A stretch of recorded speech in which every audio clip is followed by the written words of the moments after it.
Ja navrhujem v prvom rade schváliť vystúpenie víťazného kolektívu v architektonickej súťaži Dostavba kúpaliska v rozsahu 20 minút. Mám tu prihlášku do diskusie od obyvateľa pána Michala Ivana, a to k dvom veciam. V prvom rade diskusia kúpalisko, téma diskusie k prezentácii víťaza architektonickej súťaže.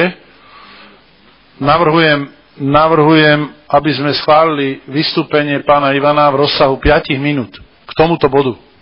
A potom tu mám druhú požiadavku pána Michala Ivana, obyvateľa Nitry. Téma diskusie rokovací poriadok mestského zastupiteľstva, porušenie rokovacieho poriadku primátorom voči obyvateľom mesta. Navrhujem vystúpenie v rozsahu 3 minút.